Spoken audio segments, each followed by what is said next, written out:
نواب صاحب، ہم دیکھ رہے ہیں آپ کافی دیر سے اس مچھلی گھر کو دیکھ کر کسی گہری سوچ میں مبتلا ہیں. کیا سوچ رہے ہیں؟ بیگم جان، ہم سوچ رہے تھے کہ ہماری زندگی بھی کچھ اس مچھلی گھر میں پڑے اس کچھوے جیسی ہے. وہ کیسے؟ جب ہم نے اس کچھوے کو اس مچھلی گھر میں پناہ دی تھی تو یہ ایک دم اکیلا اور تنہا تھا، جس کی وجہ سے یہ بالکل سست اور ڈھیلا ڈھالا رہتا تھا. ٹھیک اسی وقت ہم بھی کنوارے، اکیلے اور تنہا تھے، اور ہم بھی بالکل سست اور ڈھیلے ڈھالے رہتے تھے.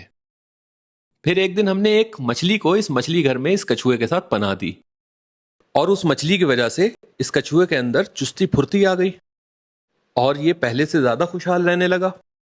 یہی دیکھ کر ہم نے بھی آپ سے نکاح کر لیا، اور ہمارے اندر بھی چستی پھرتی آ گئی اور ہم بھی خوشحال رہنے لگے.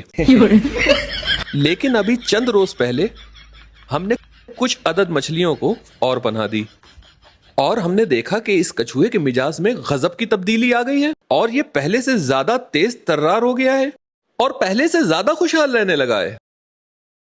تو ہمارے کہنے کا مطلب یہ ہے کہ اگر ہماری زندگی میں بھی 2-4 مچھلیاں اسی طرح آ جائیں تو کیا پتا ہم بھی اور زیادہ تیز ترار ہو جائیں اور زیادہ خوشحال رہنے لگیں.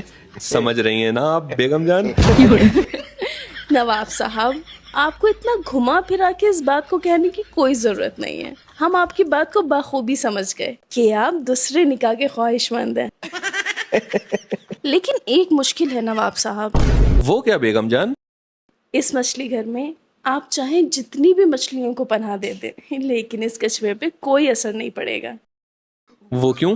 کیونکہ اس کچھوے کی پیٹھ بے حد مضبوط ہے، جو کہ آپ کی نہیں ہے.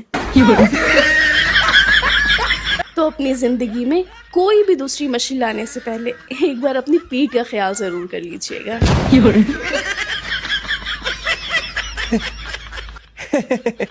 بیگم جان، آپ کی بھی ہماری طرح مذاق کرنے کی عادت ہے.